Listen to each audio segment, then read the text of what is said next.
నువ్వు ఇంటి మీద సరిగా చెత్త లేకపోయినా సరే నేను గ్యారెంటీ ఇస్తాను, నువ్వు మాత్రం రాజు కొడుకువే, రాజు కూతురువే. నిజం, నేను చెప్పేది వాస్తవం. నువ్వు రాజుగారి కొడుకువే, రాజుగారి కూతురువే. నువ్వు పాటలు పాడటం కాదు, అవి నిజాలని నమ్మాలి.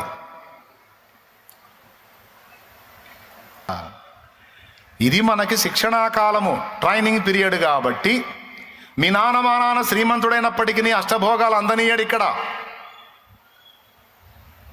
అర్థమైందా? మనం పొందాల్సినటువంటి అనుభవ జ్ఞానం పొందిన తరువాత,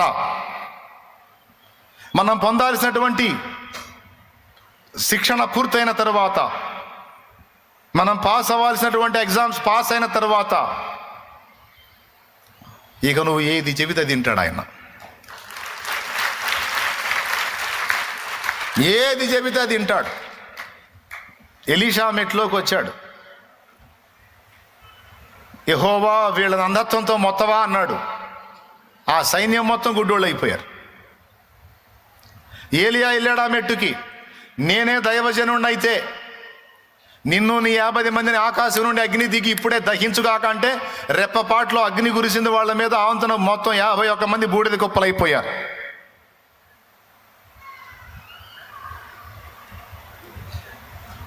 అయ్యా దైవజనుడా, సిరియన్ల దండొచ్చి పడిందయ్యా, మనకు మూడిందయ్యా, మన పక్షానే ఒళ్ళేడయ్యా. ఎవరురా నువ్వు? వాళ్ళు ఎంతమంది ఉన్నారు, వాళ్ళకంటే డబల్ ఉన్నారా మనకి అన్నాడు ఎలీషా. ఏడయ్యా, ఒక్కడు కూడా కనపడట్లేదు. మన పక్షాన్ని ఎవరున్నారయ్యా? అంతా వాళ్ళ గుంపే కనపడుతుంది. యెహోవా దయచేసి వీడు చూచున్నట్లు వీడి కళ్ళు తెరవవా అని అట్లా టచ్ చేస్తే అప్పుడు వీడి కళ్ళు తెరవబడి చుట్టూ ఉన్నటువంటి ఎలీషా చుట్టూ అగ్నియో, పర్వతము, రథములను, సైన్యమంతా ఎంత ఉందో కూడా కనపడింది. గుండె జారిపోయింది వీడికి. అమ్మ ఇంతమంది ఉన్నారు ఏందని. అదిరా నాకున్న ప్రొటెక్షన్, అదిరా నాకున్న కాపుదల, అదిరా నాకున్న భద్రత. పిచ్చోడా, దేవునికి స్తోత్రం కలుగును గాక. ఈ రోజున నేను చెప్తున్న ఈ మాట నగ్న సత్యం, పచ్చి నిజం. నువ్వు నమ్మినా నమ్మకపోయినా ఇది వాస్తవం. తెలుసా నీకు? నువ్వు ఇంటి మీద సరిగా చెత్త లేకపోయినా సరే నేను గ్యారెంటీ ఇస్తాను, నువ్వు మాత్రం రాజు కొడుకువే, రాజు కూతురువే. నిజం, నేను చెప్పేది వాస్తవం. నువ్వు రాజుగారి కొడుకువే, రాజుగారి కూతురువే. నువ్వు పాటలు పాడటం కాదు, అవి నిజాలని నమ్మాలి. రాజవంశములో యాజకత్వము చేసేదను, రాజవంశములో యాజకత్వం చేసినందున ఇదిగో నా స్తుతుల సింహాసనం కృపామయుడా. దేవుని గొప్ప నామానికి మహిమ కలుగును గాక. కొంతమంది కదిలితే మీరేమిట్లు అంటుంటారు. కొంతమందికి ఇది దరిద్రం ఉంది. ఎట్లనన్నా వాళ్ళ కులం తెలుసుకోవాలి. ఏ ఆరాటం కొంతమందికి. మీరేమిట్లు అంటారు. అట్లాంటి ఏదో ప్రశ్న ఎవరన్నా అడిగితే చెప్పు, మేము రాజులము, రాజాది రాజు యేసురాజు బిడ్డలం, మా నాన్న రాజు, రాజాది రాజు, ఆయన పిల్లలం మేము. ఇకంతే. ఆ కులం ఈ కులం అని చెప్పకు. ఏమిట్లు మీరంటే రాజాది రాజు పిల్లలం. మా కులం యాజకులం, మేము రాజులం. రాజవంశము అది ఇకసాలే. ఓ ఏమి రాగం తీస్తున్నారండి దేవునికి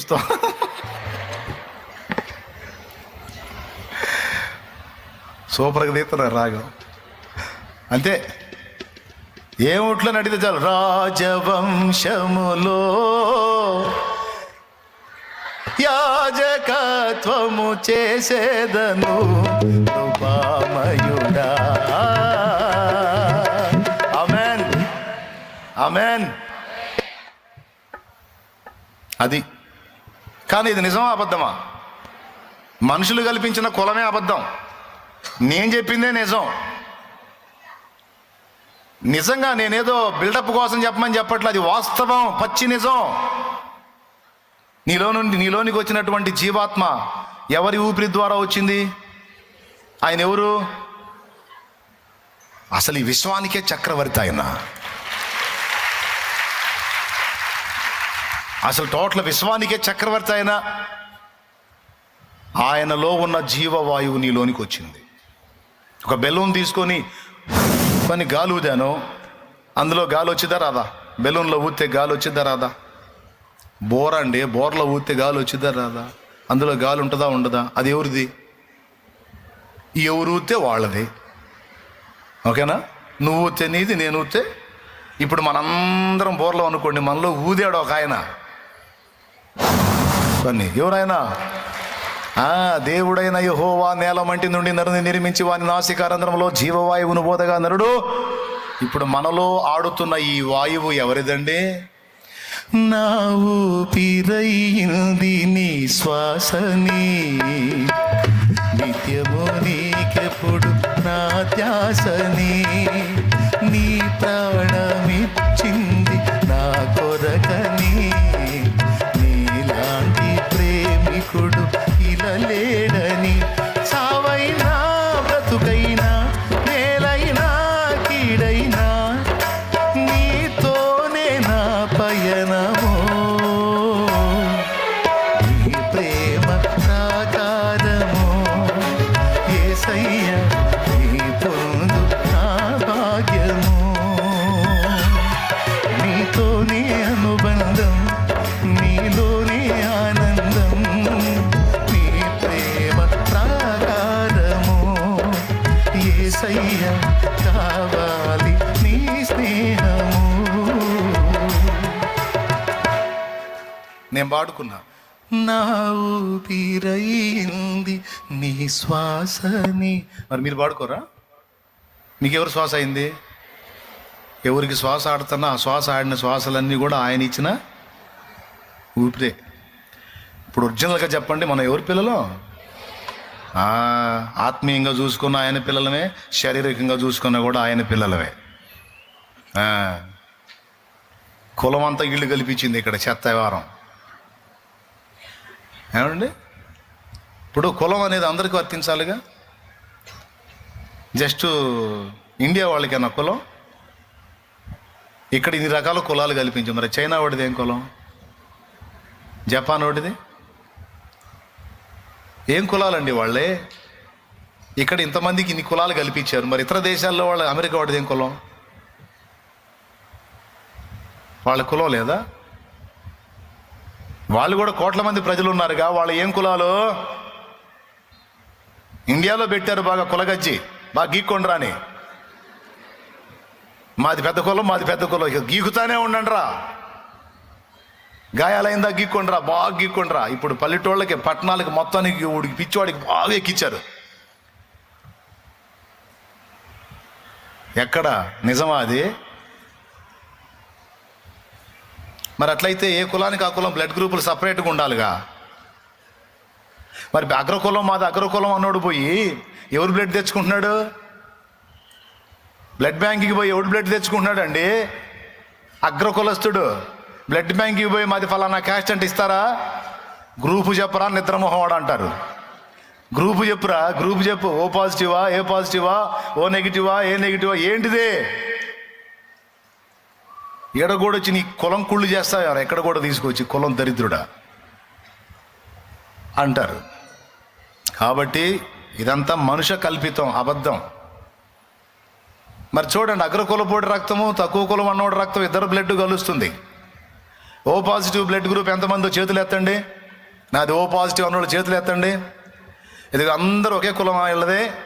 జనం చెప్పిన ప్రకారం రకరకాల కులాలు. మరి చూడండి, అందరి బ్లడ్ గ్రూప్ కలిసిందిగా. అందరిది ఓ పాజిటివ్ అంటే అందరికి రక్త సంబంధం ఉందానా లేదనా? మరి మైండ్ బాగున్నోడు నా మాట అంగీకరించాలి సచ్చినట్టు. మధులత బిళ్ళలు మింగేవాడు అంగీకరించడు. దేవునికి స్తోత్రం, హల్లెలూయా చెప్పండి గట్టిగా. ఏ బిళ్ళలు? టౌన్లో కావుంది డాక్టర్ మధులత గారు. ఆమె బిళ్ళలు మింగి అంటే మెంటల్ వాళ్ళకి వేస్తుంది. ఆమె బిళ్ళలు మింగేవాడు ఒప్పుకోడు. తర్వాత తాగుతారులే. దేవునికి స్తోత్రం, నవ్వుతుంది.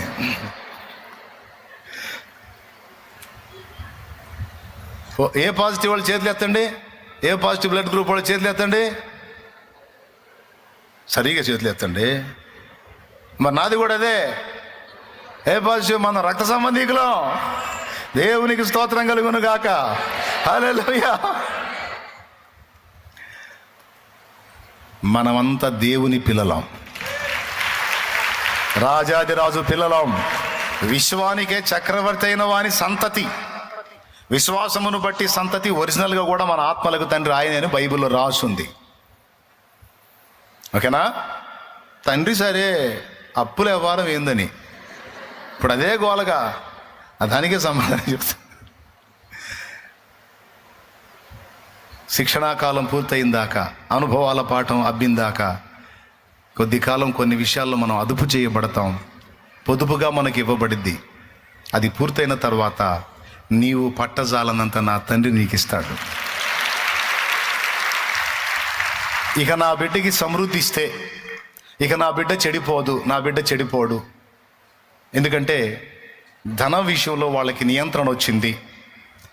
ఇక దాన్ని ఎట్టబడితే అట్లా వినియోగించకుండా సత్క్రియలకే వినియోగించేటువంటి నిబద్ధత నా బిడ్డలకు వచ్చింది అనుకున్నప్పుడు నా తండ్రి ద్వారాలు తెరుస్తాడు, ఆకాశవాకిళ్ళు విప్పుతాడు, పట్టజాలనంత దీవెనలో నా తండ్రి కుమ్మరిస్తాడు. ఇప్పుడు చెప్పండి, నీకు అనుభవాల పాఠం నేర్పకుండా, విలువలు నేర్పకుండా నీకు కుప్పలు కుప్పలు డబ్బులు ఇచ్చాడు అనుకో, ఇంకెవరు నాశనం చేసే అవసరం లేదు. నువ్వే అయిపోవచ్చు ఎస్కేఎన్పి. స్తోత్రం. ఇంకెవరు నాశనం చేసే పని లేదు నిన్ను. అవునా కాదా? ఇబ్బడిముబ్బడిగా డబ్బులు వచ్చి పాడైపోయిన వాళ్ళు ఎంతమంది లేరు? అంతంత మాత్రంగా ఉండి క్రమంగా బ్రతికిన వాళ్ళు ఎంతమంది లేరు? కాబట్టి ఇది సంగతి. కనుక ఇప్పుడు మనం ఎవరమండి? ఎంత ధన్యత ఇప్పుడు వాడుకోవాలి. ఆహా నా ధన్యత. మనం ఆయన పిల్లలం కాబట్టి రేపు మన కాళ్ళ కింద ఉంటుంది ఆ గోల్డ్. ఏ గోల్డ్? ఈ జనం మెచ్చుకునే గోల్డ్. సువర్ణ వీధులలో నడిపించెదవా, సువర్ణ వీధులలో నడిపించెదవా, సియోనులో స్థిరమైన పునాది నీవు. ఈ సత్యం తెలిసిన వాళ్ళు దేవుని బిడ్డలు భర్త తీసుకొచ్చి గోల్డ్ ఇచ్చినా సరే పెట్టుకోరు, తెచ్చి అందులో వేస్తారు. నాకెందుకు ఈ దరిద్రం అని. దేవునికి స్తోత్రం. మర్యాదగా అందులో వేయండి. ఎందుకు మీకు తారు పరలోకపు డాంబరం మీకు ఎందుకు? అందులో వేసేసేయండి. వైనం చేసి ఆత్మను రక్షిద్దాం.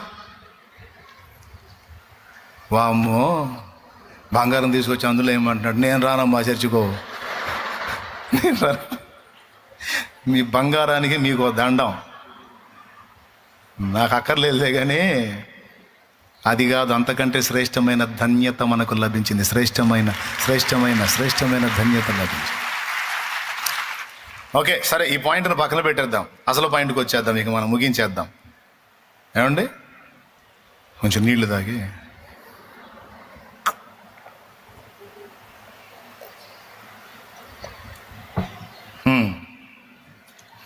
మీరు చెప్పండి, 3 ఆధిక్యతలు ఏంటి? నెంబర్ 1, ఇక దాన్ని, ఆ ధన్యత ఒక్కదాన్ని వర్ణించుకుంటే సరిపోద్ది. ఇక మనకి ఆయన నేను చెప్పాలనుకుంది అది కాదు, అందుకని. రెండోది ఏంది? అధికారం. అధికారం. నీ అధికారాన్ని నువ్వు గుర్తుపట్టి శాసించవచ్చు. నువ్వు తెలుసుకో, మర్చిపోవద్దు. నువ్వు దేన్ని బంధిస్తావో అది బంధించబడిద్ది విశ్వాసంతో. నువ్వు దేన్ని విప్పుతావో అది నీ కోసం విప్పబడిద్ది. ఈ అధికారాన్ని మళ్ళీ మళ్ళీ మళ్ళీ మళ్ళీ గుర్తుపెట్టుకోండి. 2, మూడవది, దేవుని మందిరావరణంలో ఒక రాయివి నువ్వు. 3. ఇప్పుడు పాయింట్కి వస్తాను. తర్వాత ఏమన్నాడంటే, ఈ బండ మీద నా సంఘమును కట్టుదును. ఆ బండ పేరు ప్రత్యక్షత. ఈ బండ మీద నా సంఘమును కట్టుదును. ఇప్పుడు చెప్పండి, సంఘాన్ని కట్టేదెవరు? సంఘాన్ని కట్టేదెవరు? యేసు ప్రభు. సంఘ నిర్మాణకుడు ఆయన. ఏ సేవకుడు కూడా నేను సంఘమును కట్టానని చెప్పకూడదు.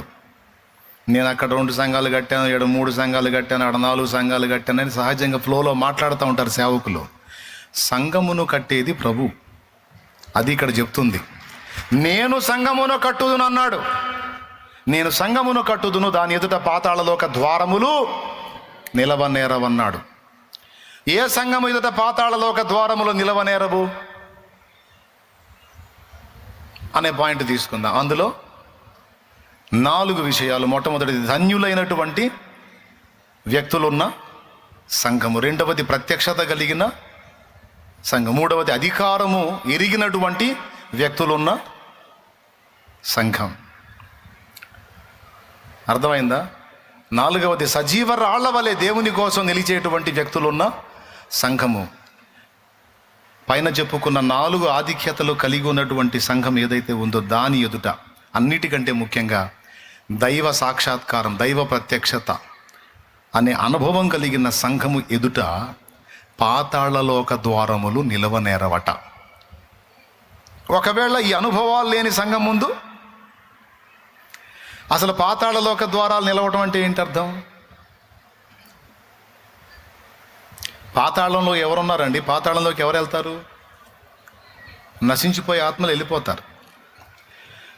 నేను కట్టాను సంఘాన్ని, ఆ సంఘం ఎదుట పాతాళలోక ద్వారములు నిలవనేరవు, అవి తొలగించబడతాయి.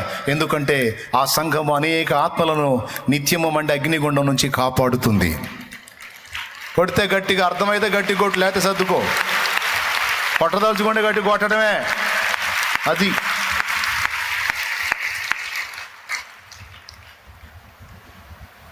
దేవుడు తాను సంఘాన్ని కడతానన్నాడు.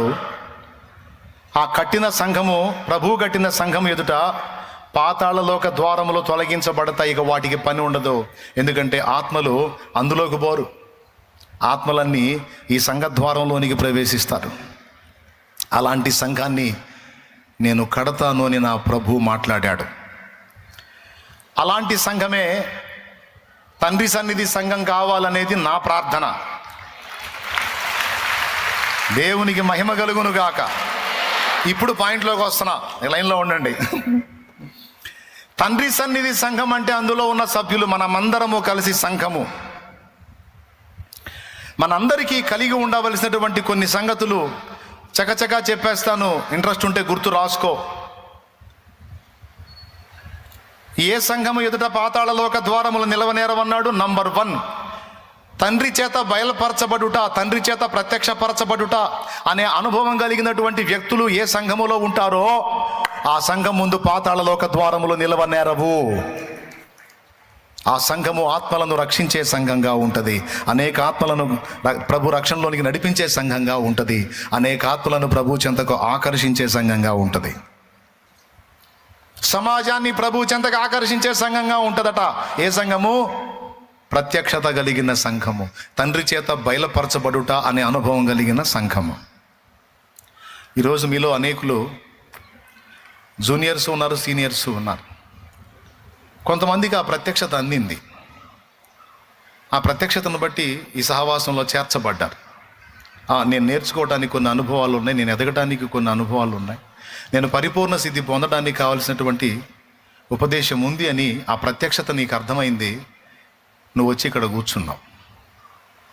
అలాంటి ప్రత్యక్షత.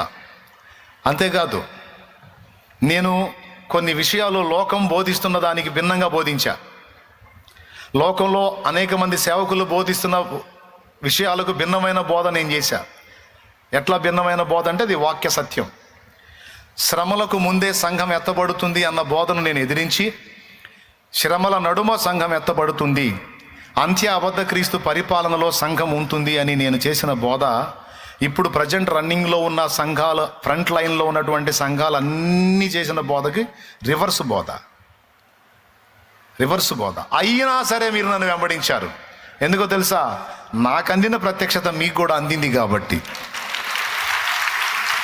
ఒకవేళ ఆ ప్రత్యక్షత మీకు అందకపోతే ఖచ్చితంగా సర్దుకునేవాళ్ళు. కానీ ఆ ప్రత్యక్షత మీకు అందింది కనుక మీరు నన్ను వెంబడించడం మొదలుపెట్టారు. ఇలాగ ఈ ఒక్క విషయమే కాదు, నేను అందించిన చాలా సందేశాల్లో చాలా సంగతులు, దేవుడు బయలుపరిచినటువంటి ప్రత్యక్షతలు నీకు కూడా అందినాయి కాబట్టి నువ్వు నన్ను వెంబడించడం మొదలుపెట్టావు. నేను అంటున్నాను ఏంటంటే, సార్వత్రిక సంఘమంతా కూడా అలా ప్రత్యక్షత పొంది తండ్రి అయిన దేవుని చేత బయలుపరచబడుట అనే అనుభవం పొందిన సంఘమై ఉండాలనేది నా తండ్రి చిత్తము, నా ప్రభు చిత్తము. సరే, క్రమక్రమంగా అందరు దారిలోకి వస్తారు. ఇప్పటికే కొంతమంది వచ్చారు. ఒకప్పుడు చిలకరింపు బాప్తీసం ఇచ్చే సంఘాలు కొన్ని ఇప్పుడు ముంచట బాప్తీసం ఇవ్వటం మొదలుపెట్టాయి. అంటే సిద్ధాంతపరమైన దిద్దుబాట్లు జరుగుతున్నాయి. ఒకప్పుడు కొన్ని విపరీతమైన పనులు చేసేటువంటి సంఘాలు ఇప్పుడు కంట్రోల్ చేయబడుతున్నాయి, కట్టడి చేయబడి లైన్లోకి వస్తున్నాయి. రావాలి, ఇంకా రావాలి, ఇంకా రావాలి, ఇంకా రావాలి.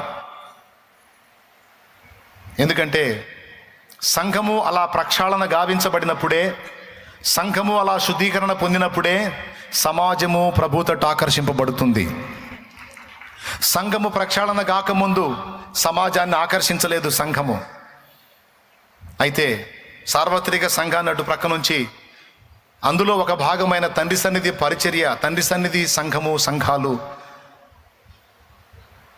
ప్రత్యక్షత కలిగిన సంఘాలుగా, పాతాళలోక ద్వారములు దాని ఎదుట నిలవలేకుండా తరిమి వేయబడే సంఘాలుగా, తరిమి కొట్టేటువంటి సంఘాలుగా, తండ్రి సన్నిధి సంఘాలు సహవాసము కొనసాగాలి అనేది నా ఆశ, ఆకాంక్ష, నా దేవుని చిత్తం.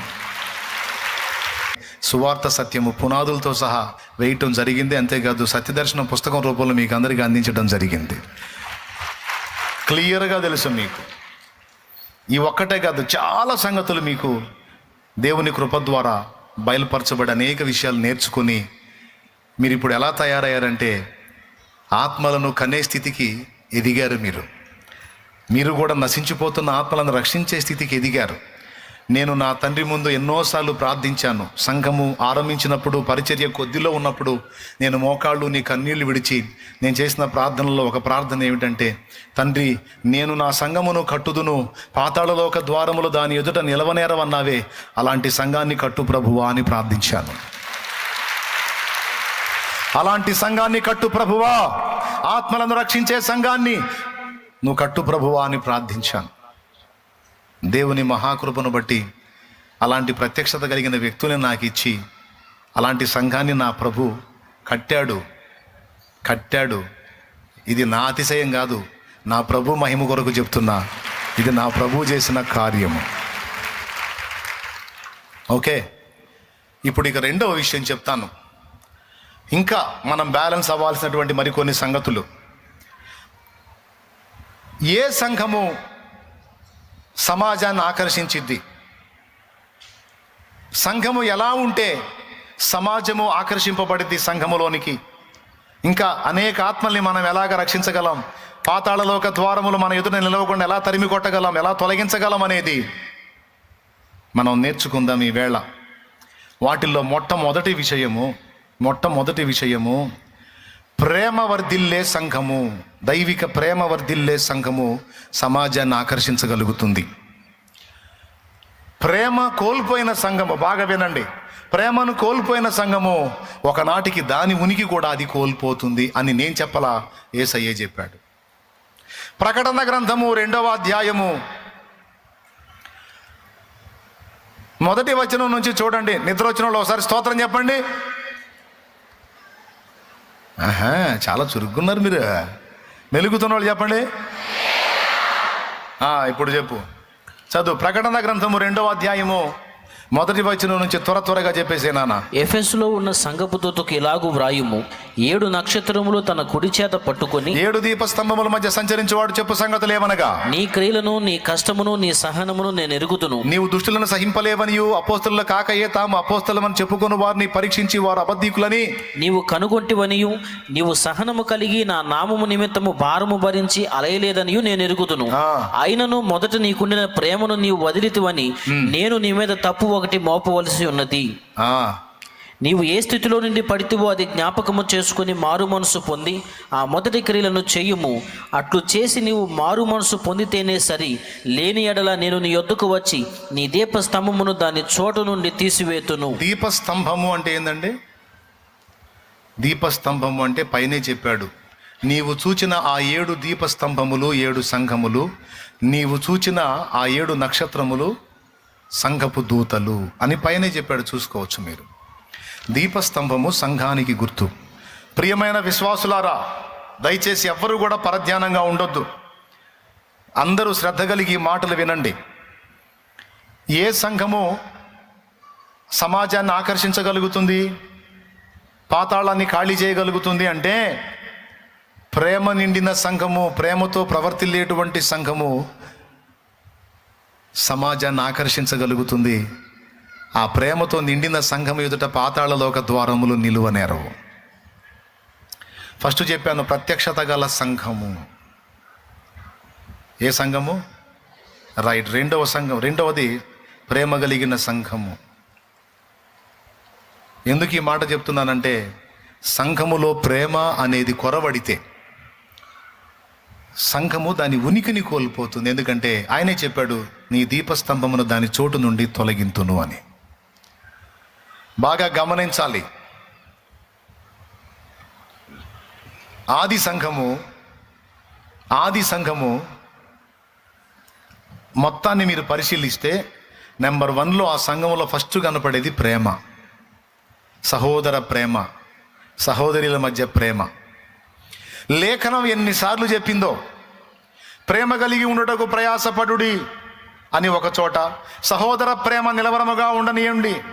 1 కొరింథీ పత్రిక 14లోనేమో ప్రేమ కలిగి ఉండటానికి 14:1 ప్రేమ కలిగి ఉండటానికి ప్రయాసపడండి అన్నాడు.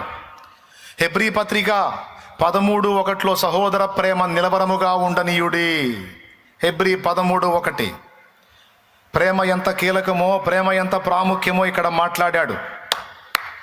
అందరూ వినాలి, ఎవరికోళ్ళు పరీక్ష చేసుకోవాలి.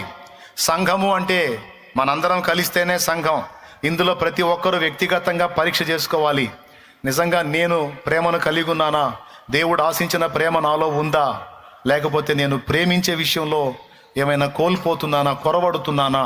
సహోదర ప్రేమ నాలో ఉందా, అది కోల్పోయానా అనే పరీక్ష నువ్వు చేసుకోవాలని ఖచ్చితంగా దేవుడు మాట్లాడుతున్నాడు.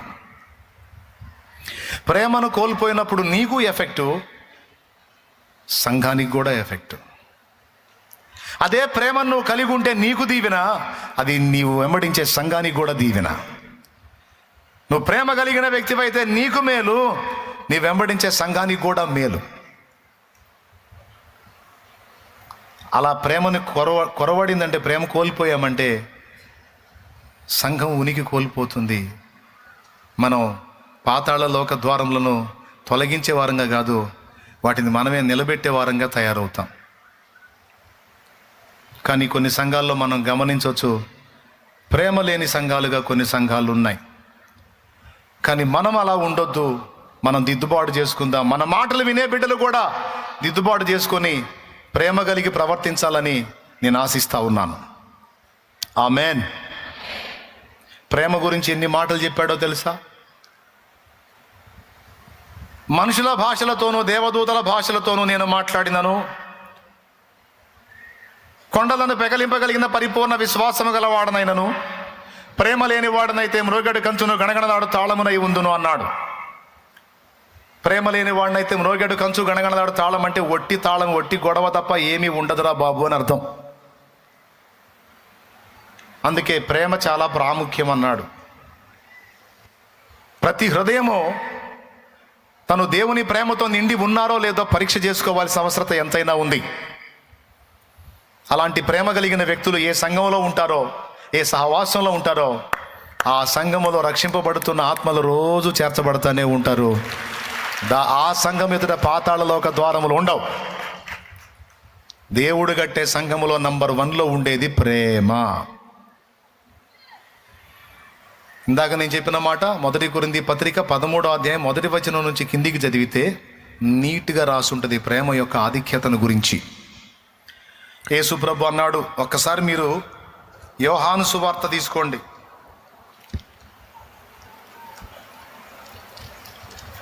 యోహాను సువార్త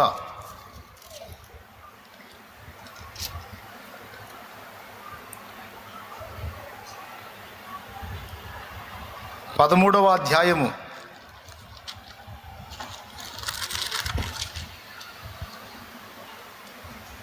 23వ వచనం చూడండి.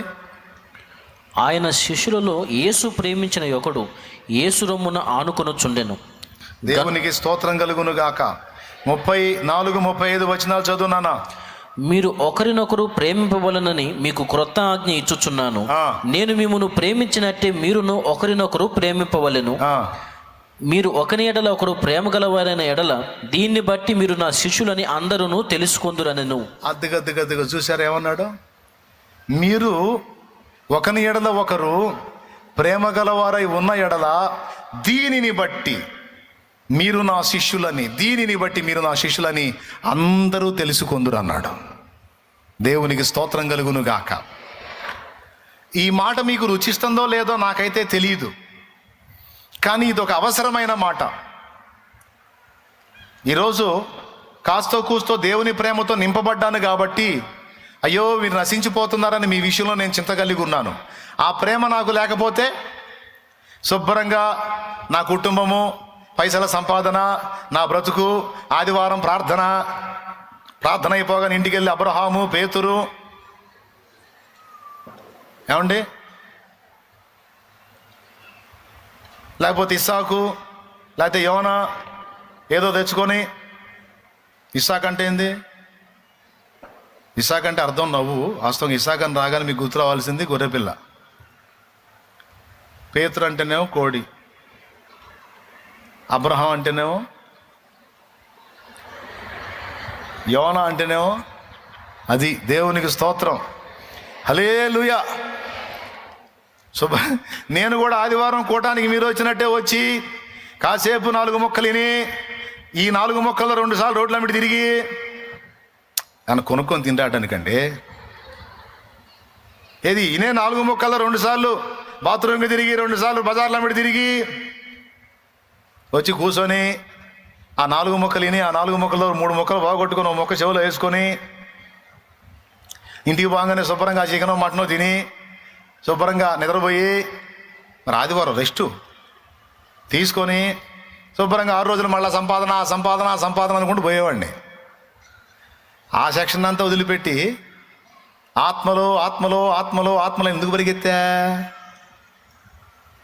క్రీస్తు ప్రేమ నా హృదయములో నింపబడింది, అది నన్ను బలవంతం చేసింది. నీ కోసం నువ్వు బతకటం కాదు, నీ సంపాదన కోసం నువ్వు బతకటం కాదు, నీ వాళ్ళ కోసం మాత్రమే నువ్వు బతకటం కాదురా. నా పేరు తెలియని ప్రజలు ఎంతోమంది ఉన్నారు, వారిలో కొందరికైనా నువ్వు సువార్త ప్రకటించి రక్షిస్తావని ఆశించాను నా కుమారుడా. ఏం ప్రేమ లేదా సాటి వ్యక్తుల మీద? ఎవరో నిన్ను ప్రేమించి నీకు సువార్త చెప్తే విని మారు మనసు పొంది రక్షణ పొందావు. మరి ఎవరి ప్రేమ నువ్వు పొందుకున్నప్పుడు నీ ప్రేమ కూడా పక్కాళ్ళకు చూపించాలి కదరా. ఇది ఎక్కడ అన్యాయంరా? ఎవరో ప్రేమ చూపించి నీకు సువార్త చెప్తే నువ్వు పొందుకున్నావు, నీవేమో ఇతరులకు ప్రేమ చూపని అంటున్నావు. ఇది ఎట్లా న్యాయంరా? అయ్యో ప్రభువా, ఇది తప్పు ప్రభువా. అట్లయితే నేను ప్రేమ కలిగి ఉంటాను. ప్రేమ కలిగి ఉంటే సువార్త చెప్పురా. మరి సువార్త చెప్పటం మొదలుపెట్టాను, దేవుని పరిచర్య ఇవ్వటం మొదలుపెట్టాడు, దేవుని పని చేయటం మొదలుపెట్టాను. ఆ రోజు నుంచి ఈ రోజు దాకా అదే పనిలో కొనసాగుతూ ఉన్నాను. చేసే పని, సంపాదన అన్నీ పక్కన పెట్టి, అన్నీ వదిలిపెట్టి, ఆస్తుల సంపాదనని నీళ్లలో కలిపేసి ఆత్మల సంపాదన మీద పడ్డా.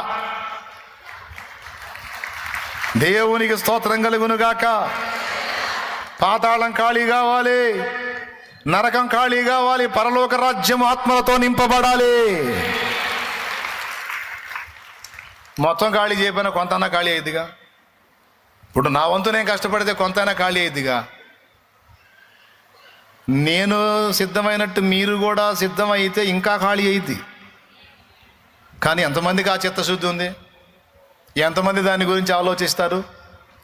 ఇందాక నేను చెప్పిన బాపత్లో చాలామంది ఉంటారు. ఏ బాపత్లో? అందరితో పాటు రావటం, కాసేపు కూర్చోవటం, ఆ కూర్చున్న కాసేపులో 2 సార్లు బయటికి లోపలికి తిరగటం, 2 సార్లు బజార్ల మీద తిరగటం, 4 ముక్కలు 1 ముక్క చెవులో వేసుకోవటం, 3 ముక్కలు గాలికి వదిలేయటం, ఆదివారం కోటవాగిని ఇంటికి పోవటం, అంత తినటం, నిద్రపోవటం, తెల్లారి పొలోని పోవటం. పోతే తప్పని నేను అనట్లేదు సోదరా, మళ్ళీ నన్ను క్షమించాలి మీరు. పోకపోతే మాకెట్నాటి సిద్ధయ్యా? నీకే? నాకే? నాకెట్టే? ఈరోజు మీరు అందరూ గ్యాదర్ అయ్యారండి. మీరందరూ లేనప్పుడు 10-15 మంది సంఘం ఉన్నప్పుడు మరి నాకెట్లా? మొదటిసారి విశ్వాసులందరూ కలిసి ఒక స్టీల్ డబ్బా తెచ్చి నిట్టాడికి కట్టి దాన్ని తీగలతో బంధించి వాళ్ళందరూ కలిసి దాతృత్వంతో విత్తిన కానుక ఎంతో తెలుసా? 60 రూపాయలు.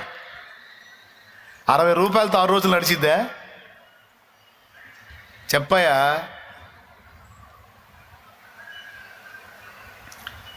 అయినా సరే ఆయన వదిలేసేయమన్నాడు కనుక దాన్ని వదిలేశాను, చేసేదాన్ని సంపాదన మార్గాన్ని వదిలే అన్నాడు, వదిలేశాను. కంప్లీట్గా సేవలో ఉండు అన్నాడు, ఉన్నాను. ఆ 60గానే ఉంచి 6 దినాలు నన్ను పోషించాడు. ఆశ్చర్యకరుడు ఆయన, ఆశ్చర్యకరుడు ఆయన. ఆనాటి నుంచి దేవుని మీద ఆధారపడి ప్రార్థించి పొందుకోవటం నేర్చుకున్నా, దేవుని మీద ఆధారపడి బతకటం నేర్చుకున్నా. మధ్య మధ్యలో కొన్ని ఆర్థిక ఇబ్బందులను బట్టి ఏదన్నా మినిస్ట్రీ కిందికి వెళ్దామా అని అనిపించింది. అప్పుడు దేవుడు మాట్లాడాడు. ఎవరో ఇచ్చే జీతానికి అలవాటు పడి అహబు రాజు దగ్గర జీతానికి ప్రవచించిన ప్రవక్తలు నాకొద్దురా, నేను పంపే ఆహారం కోసం కెరీతు వాగు దగ్గర కాచుకునే ఏలియా కావాలి, నాకు ఏలియా కావాలరా, నాకు మోకాళ్ళుని నేను ఇచ్చేదాన్ని పొందుకునే దానికి ఎదురు చూసేవాడు కావాలన్నాడు. సిగ్గుపడ్డాను, క్షమించు ప్రభా, బలహీనపడ్డాను. ఆయన పాదాలు పట్టుకొని దేవునికి ప్రార్థించే పొందుకోవాలని, నా అవసరతలు ఎవరికీ చెప్పకూడదు, ఎవరిని అడగకూడదని తీర్మానం చేసుకొని ప్రభు పాదాల మీద పడి ప్రార్థన చేసి ప్రతిదీ ప్రార్థన ప్రార్థన ప్రార్థన. దేవా నాకు ఇది అవసరం, దేవా నాకు అది అవసరం అని ఏది కావాలంటే అది మొర్రపెట్టి దేవుని దగ్గర నుండి సమస్తము పొందుకొని అనుభవం పొందుకున్నాను. కాబట్టి ఈరోజు ఇంత గట్టిగా చెబుతున్నా, ప్రార్థన చేయండి, దేవుడు చూసుకుంటాడని. నేను పొందుకున్న అనుభవం లేకపోతే నేనేం చెప్తా? నేను జీతగాడిని అయి ఉంటే మీకు కూడా జీతాలు వచ్చే మార్గాన్ని చూపించేవాడిని. జీతగాడు నయమై ప్రార్థించి పొందుకున్నాను నేను. అలవాటు అనుభవం నాకుంది. అందుకే ఏది అడ్డం తిరిగినా ఏ మోకాళ్ళని చెప్పేది. అందుకే నేను ప్రార్థన చేయి, దేవుడు చూసుకుంటాడు. నా దేవుడు ఎండిపోయిన దానిలో నుంచి కూడా నీకు కావాల్సిన దాన్ని ఇప్పించగలుగుతాడు. మోడలను చిగురింపజేయగలుగుతాడు. చేదైన అనుభవాన్ని మధురమైన అనుభవాలుగా మార్చగలుగుతాడు. ప్రార్థించు, మొర్రపెట్టు, మొత్తుకోమని చెప్తాను నేను. ఎందుకంటే అనుభవం. ప్రేమ నన్ను బలవంతం చేసింది. ఆ ప్రేమ నేను దేవుని పనికి వచ్చేటట్టు చేసింది, దేవుని పనిలో నిలిచేటట్టు చేసింది. ఈరోజు కూడా అలాంటి పెద్ద పెద్ద పనులకు పూనుకోవడానికి ఆ ప్రేమే కారణం. మరి నన్ను వెంబడిస్తున్న నా ఆత్మీయ బిడ్డలుగా అలాంటి ప్రేమతో మీరు ఎంతవరకు నింపబడ్డారో మిమ్మల్ని మీరే పరీక్షించుకోండి. సాటి ఆత్మల కొరకు మీలో భారం ఉందా? పరితాపం ఉందా? వారిని రక్షించాలి అనే ఆరాటం మీలో ఉందా? ఎంతమంది ఉందో చేతులు ఎత్తండి. నిజంగా నిజం మీరు చెప్పేది. ఇలా చేతులు ఎత్తిన వాళ్ళు అట్లా కదిలించండి. ఆత్మలను రక్షించాలన్న భారం మా గుండెల్లో ఉందన్నా, మా సమాజంలో ఆ వ్యక్తులను చూసినప్పుడు అయ్యో వీళ్ళు రక్షింపబడలేదే, మా బంధువులను చూసినప్పుడు అయ్యో వీళ్ళు రక్షించబడలేదే, మా వీధిలో ఉన్న ప్రజలను చూసినప్పుడు అయ్యో వీళ్ళు రక్షింపబడలేదని ఏడుపు నా గుండెల్లో ఉందన్న అన్నోళ్ళు చేతులు ఎత్తండి. రైట్, నిజంగా ఉంది మీలో.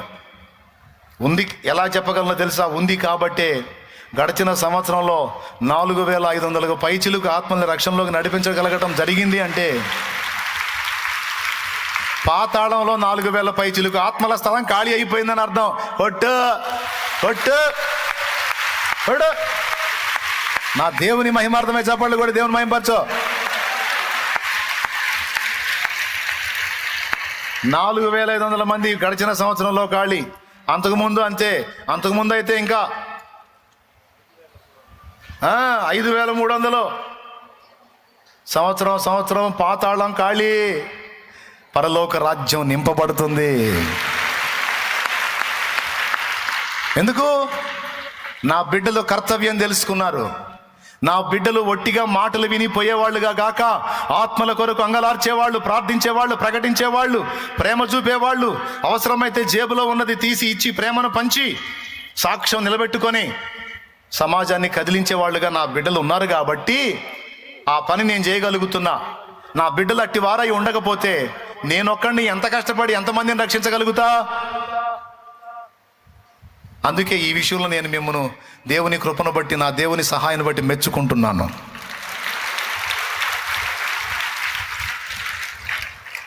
ఒక్కొక్క బిడ్డ 10 మందిని, 15 మందిని, 20 మందిని, 30 మందిని, 40 ఆత్మల్ని. ఎంత తపన, ఎంత ప్రేమ ఆత్మల కొరకు, ఎంత ఆరాటం. కొంతమంది అంటారు కూడా, అమ్మ నీ సంబడం ఏందో నువ్వు చూసుకో, ఊరక వాళ్ళు రక్షించబడలేదు, వీళ్ళు రక్షించబడలేదు, ఊరక వాళ్ళ గురించి వీళ్ళ గురించి. ఇంటోళ్ళు కూడా, ఇంటోళ్ళు బంధువులు కొంతమంది. నువ్వు చెప్తావు నా సంబడం బాగానే ఉంది, నా దేవుడు నాకు తోడై ఉన్నాడు, ఆత్మలు నశించిపోతున్నారు. నా గుండెల్లో క్రీస్తు ప్రేమ నన్ను బలవంతం చేస్తూ ఉంది. నేను చూస్తూ ఉండలేకపోతున్నాను. నేను ప్రార్థిస్తాను, ప్రయత్నిస్తా, ఆత్మలు ఏమన్నా రక్షించగలనేమో. ప్రేమ పంచుతా, సువార్త చెప్తా, అవసరమైతే చాకిరీ చేస్తా. కానీ ఒక ఆత్మ రక్షించబడితే నాకంతే చాలు. విలియం కేరీ అనే దైవజనుడు అన్నాడు, ఏమన్నాడో తెలుసా? ఒక్క పుష్పం కోసం 1000 ముళ్ళైనా భరిస్తాను ప్రభువా అన్నాడు. ఎంత భయంకరమైన మాటో చూడండి. అది ఒక్క ఆత్మ రక్షింపబడటం కోసం 1000 బాధలైనా పడతానయ్యా అని అర్థం అన్నమాట. ఒక్క ఆత్మని నరకం నుంచి కాపాడటం కోసం 1000 కష్టాలైనా నేను పడతానయ్యా, నన్ను పడని పర్వాలేదు కానీ ఆత్మను రక్షించు ప్రభువా అని ప్రార్థించేవాడట. నరకము నుండి ఆత్మలను కాపాడు ప్రభువా, అగ్ని ఆరదు, పురుగు చావదు, ఘోరమైన యాతనాకరమైన స్థలం ప్రభువా, అందులోకి ప్రజలు వెళ్ళకూడదు ప్రభువా, అందులో ప్రజలు వెళ్ళకూడదు ప్రభువా. ప్రజలు నీ రాజ్యంలోకి రావాలి, నీ పరలోక రాజ్యంలోనికి రావాలి, నీ మహిమలోనికి రావాలి.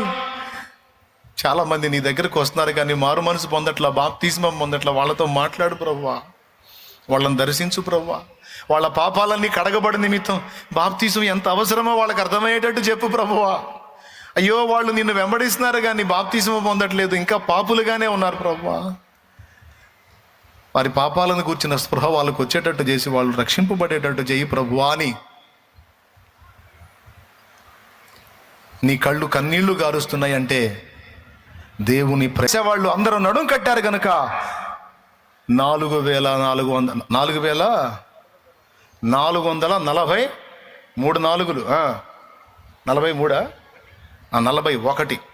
41 4441. ఏందండి అసలు? దేవుడు రేపిన ఆ ప్రేమ అగ్ని చల్లారిపోకూడదు. అది చల్లారిపోయినప్పుడు అటు చెప్పింది, మనలో ఆ ప్రేమాగ్ని చల్లారినప్పుడు పాతాళం నిండిద్దమ్మా. పాతాళాన్ని నిండనీయకూడదు. పాతాళం ఖాళీ కావాలి. దాని ద్వారములు మన ఎదుట నిలవకుండా దాని ద్వారములు తీసివేయబడాలి. అది తొలగిపోవాలి. అంటే మనలో ప్రేమ అగ్ని చల్లారకూడదు.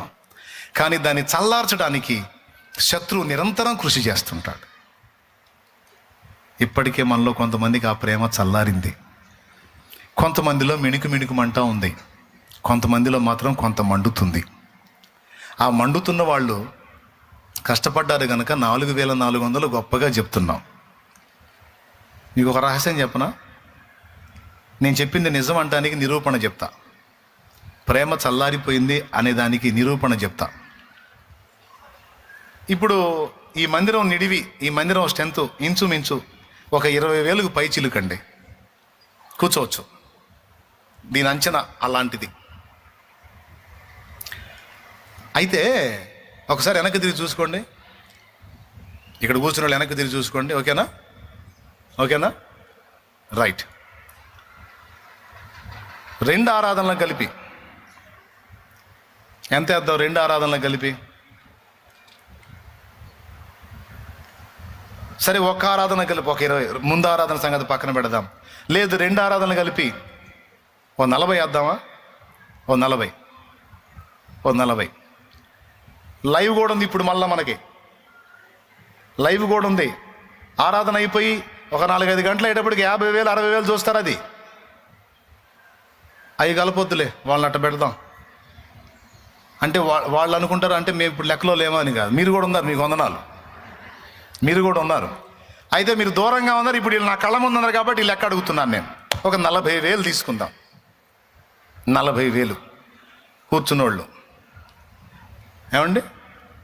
40,000 తీసుకుందాం. 40,000 సంఘ బిడ్డలు, ఒక్కొక్కళ్ళు మళ్ళీ ఈ 40,000 ఇక్కడ మెయిన్ బ్రాంచ్ వరకే. మిగిలిన 200 పై చిలుగు సంఘాల సంగతి కాదు నేను చెబుతుంది. వాళ్ళు అవన్నీ కుప్పేసుకుంటే ఇంకా చాలా అవుతాయి. ఆ ఆత్మలు అక్కడ పెడదాం, వాళ్ళ లెక్క వాళ్ళు చూసుకుంటారు. మన సంగతి మాట్లాడుకుందాం.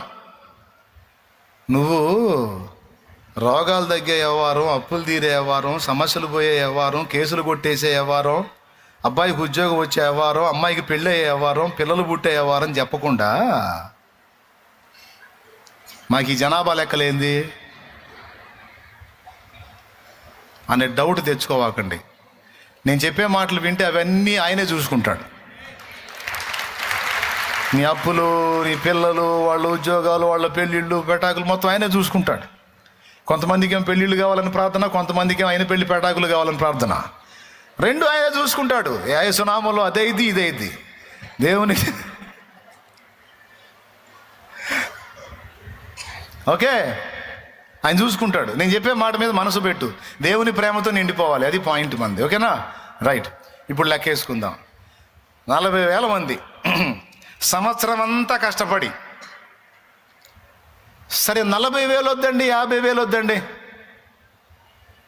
20,000 మంది. ఇంతమందిలో కనీసం ఒక 20,000 మంది అన్న వినరా? వాక్యం వినరా? 20,000 మంది కష్టపడి, సంవత్సరం అంతా ప్రార్థించి, సంవత్సరం అంతా పరిచర్య చేసి, సంవత్సరం అంతా ప్రేమను చూపి, సంవత్సరం అంతా ప్రయాసపడి ఒక్క ఆత్మను రక్షిస్తే, ఒక్క ఆత్మని నరకం నుంచి కాపాడితే, ఒక్క జీవితాన్ని నిత్య జీవానికి చేరిస్తే నెక్స్ట్ ఇయర్కి ఎంతమంది అండి? ఏమని చెబుతాను? 4,000 మంది అని కాదు, 20,000 మంది రక్షించబడ్డారు అని చెప్పేవాడిని. హలో, కొడుతున్నారా? పరువు పోయే మాట చేస్తే కొడుతున్నారా? మీకు మైండ్ పోయింది, నాకు తెలుసు. ఒకసారి ఆలోచించండి. మరి ఆ మాట చెప్పగలిగానా? 4,000 అన్నాను నేను. ఉంది 4,000ఏనా? ఇక్కడ ఉన్న ప్రజలు ఎంతమంది అండి? 40,000 అండి. 40,000 ఒక్కొక్కరు సంవత్సరం అంతా తిప్పలబడి 10 ఆత్మలు వద్దండి, 5 ఆత్మలు వద్దండి, 2 వద్దండి, ఒక్క ఆత్మ అండి. ఒక్కొక్కరు ఒక్క ఆత్మ, ఒక్కొక్కరు ఒక ఆత్మను రక్షణలో నడిపిస్తే సంవత్సరాంతానికి 40,000 మందికి ఏం చెబుతా? 4,000 కాదు, ఈ సంవత్సరం 40,000 ఆత్మలు రక్షించబడ్డాయి అని చెప్పేవాడిని. కానీ అందులో దశంభాగం చెప్పాల్సి వచ్చింది. అంటే ఇంతమందిలో కష్టపడుతున్న వాళ్ళు, నిజంగా దేవుని ప్రేమతో నిండిన వాళ్ళు 40,000లో 4,000 మందే ఉన్నారు. అంటే 36,000 మంది హృదయాల్లో దేవుని ప్రేమ చల్లారింది అని అర్థం కాదా? అది నిరూపణ కాదా? ఒక్క ఆత్మనేగా నేను అడిగింది, ఒక్క ఆత్మనేగా నేను అడిగింది. 1 డజన్ మందిని రక్షించమన్నానా?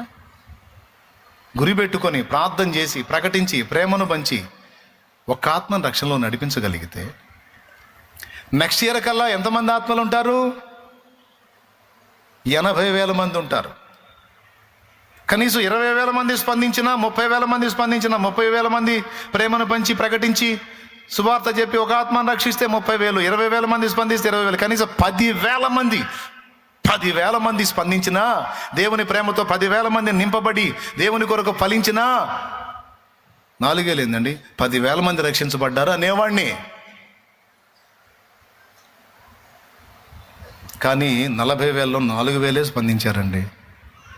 అంటే 4,000 గుండెల్లోనే దేవుని ప్రేమ మిణుకు మంట ఉంది, కానీ మిగిలిన ప్రేమలో కొడిగట్టుకుపోయింది. కొన్ని గుండెల్లో ప్రేమ అసలు చల్లారిపోయింది. ప్రేమ ఉంటే ఖచ్చితంగా నువ్వు స్పందిస్తావు, ప్రేమ ఉంటే ఖచ్చితంగా సువార్త చెప్తావు, ప్రేమ ఉంటే ఖచ్చితంగా ఆత్మల కొరకు భారంతో కదులుతావు.